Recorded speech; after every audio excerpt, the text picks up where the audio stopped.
इस तारीख को वीर सावरकर जी की 140वीं जयंती है, उसी से इसको दिक्कत है। दूसरी बात, उसमें सांगोल क्यों ऐड किया गया है? कहीं ना कहीं विपक्ष को भी समझ में आ रहा है कि ये हिंदू राष्ट्र का एक नए हिंदू राष्ट्र का नया संसद भवन है, जहाँ से हिंदू राष्ट्र बनने की जो भी रणनीति है वो तैयार होगी।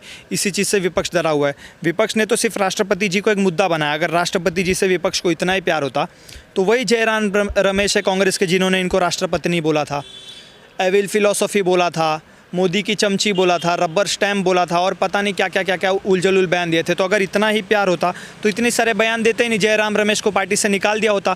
अगर इतना ही किसी दलित का या किसी आदिवासी से प्रेम होता तो उनके विपक्ष में इन्होंने यशवंत सिन्हा जी को खड़ा किया था राष्ट्रपति चुनाव के लिए, तो उनको खड़ा ही नहीं करते, राष्ट्रपति द्रौपदी मुर्मू जी को जिता देते। लेकिन नहीं जिता है ना।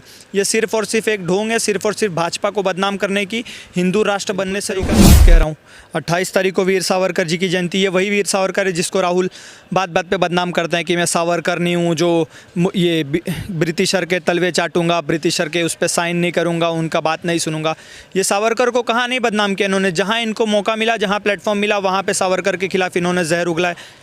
आप मुझे एक बात बताओ, जो भी संसद भवन है उसको हम लोकतंत्र का मंदिर बोलते हैं, शायद आप भी यही बोलते होगे, पूरे भारत की जनता यही बोलते हैं। अब हमारे हिंदू धर्म के हिसाब से पहले मंदिर की बनाया जाता है, उसके बाद उसमें पुजारी द्वार खोलता है, अंदर जाता है, पूजा होती है, प्राण प्रतिष्ठा होती है, फिर जाके उसमें भगवान आते हैं। सही बात बोल रहा हूँ मैं जी? लोकतंत्र का मंदिर है हमारे भारत का संसद भवन। तो मोदी जी एक पुजारी हो गए, जो राष्ट्रपति जी हैं वो पूरे भारत की प्रथम नागरिक है, तो एक तरीके से वो हमारे लिए भगवान हुई। तो मोदी जी पुजारी हैं। अब मोदी जी द्वार खोलेंगे, अंदर जाएंगे, पूजा पाठ करेंगे, सांसद लोग आके बैठेंगे, उसके बाद जब प्राण प्रतिष्ठा हो जाएगी तब तो हमारी द्रौपदी जी जो देवी समान है वो आके बैठेंगी। आपने ऐसा कहाँ सुना है कि जो भगवान होते हैं वो स्वयं आके द्वार खोलते हैं, उसके बाद स्वयं जाके मंदिर में बैठते हैं? ऐसा कहीं सुना है आपने? पुजारी द्वार खोलता है, प्राण प्रतिष्ठा होती है, बुलाता है, तभी तो भगवान बैठते हैं।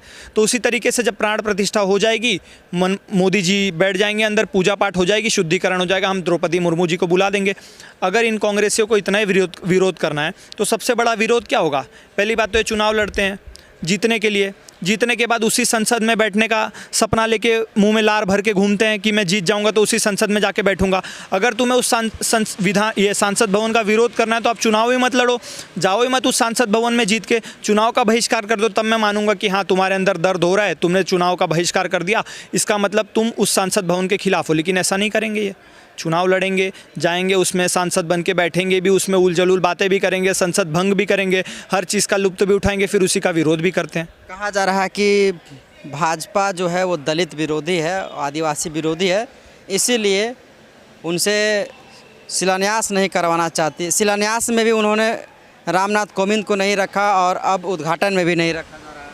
मैंने बता दिया, उसकी एक प्रक्रिया होती है, उस प्रक्रिया के हिसाब से चलेंगे।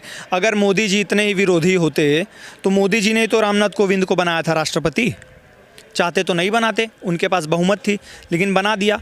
उसके बाद चाहते तो द्रौपदी मुर्मू जी आदिवासी है, उनको नहीं बनाते राष्ट्रपति, लेकिन उनको बना दिया ना। उनके रामनाथ कोविंद के विरोध में भी पूरा विपक्ष खड़ा था, द्रौपदी मुर्मू जी के भी विरोध में पूरा विपक्ष खड़ा था, जिन्होंने ना चाहते हुए भी यशवंत सिन्हा जी को विपक्षी उम्मीदवार पे खड़ा कर दिया था। तो मैं तो मानता हूँ कि यही लोग विपक्षी उम्मीदवार जो खड़ा करके बैठे थे, यही लोग उनके विरोधी है, यही लोग दलित के विरोधी है, यही लोग आदिवासी के विरोधी है। इसीलिए द्रौपदी मुर्मू जी के विपक्ष में यशवंत सिन्हा जी को खड़ा कर दिया। कहीं ना कहीं ये सिर्फ ये चाहते हैं कि जो इटली की राजकुमारी बैठी है हमारे कांग्रेस में, वो उसका जाके उद्घाटन करे, जो कि इटली की राजकुमारी, ये कैसे बोल सकते? इटली की राजकुमारी, इसके कहीं भी अगर विधान भवन जो बनता है उसका अगर कहीं भी उद्घाटन होना होता है तो राज्यपाल करता है।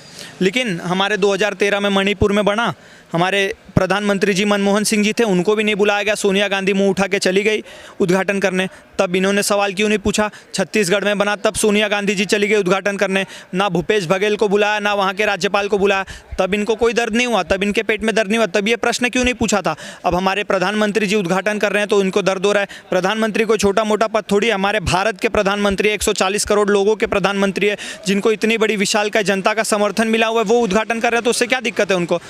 जो ये भारत का नाम पड़ा है वो राजा भरत के नाम पे पड़ा है, इसका राजा भरत भी हिंदू थे। इसके अनुसार तो ये जो भी विपक्षी पार्टी है वो भारत की भी विरोधी है, भारत को भी नहीं स्वीकारती। हमारा कॉन्स्टिट्यूशन जो है उसमें राम दरबार का चित्र लगा हुआ है, इसका मतलब ये राम विरोधी है, ये राम मंदिर विरोधी है ना। इस तरीके से तो ये पूरे भारत के विरोधी हो गए। तो क्या ये हम स्वीकार कर लें कि ये पूरे भारत के विरोधी है?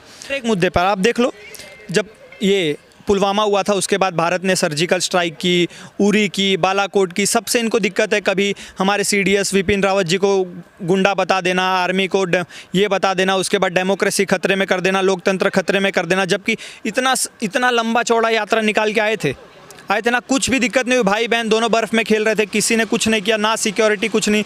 राहुल गांधी जी ने स्वयं बोला था कि मैं गया कश्मीर में घूम के आया, मुझे कोई दिक्कत नहीं हुई, मुझे सिक्योरिटी का खतरा महसूस नहीं हुआ। इतना सिक्योर देश है। भारत में दूसरे नंबर पे सबसे ज़्यादा मोबाइल एक्सपोर्ट करने वाला देश बन गया है, ऑटोमोबाइल में तीसरे नंबर पर आ गया है, इंफ्रास्ट्रक्चर बढ़ रहा है, इतने लोगों को रोज़गार मिल रहा है, फिर भी इनको लगता है कि भारत का लोकतंत्र खतरे में है, भारत गरीबी में जा रहा है। तो वो इनके नज़र का फेर है, तो उसमें हम क्या कर सकते हैं? मोदी जी क्या कर सकते हैं? मोदी जी विकास करने का काम कर सकते हैं, जो कि कर रहे हैं, और इसका भी इनाम उनको 2024 में भारत की जनता देगी।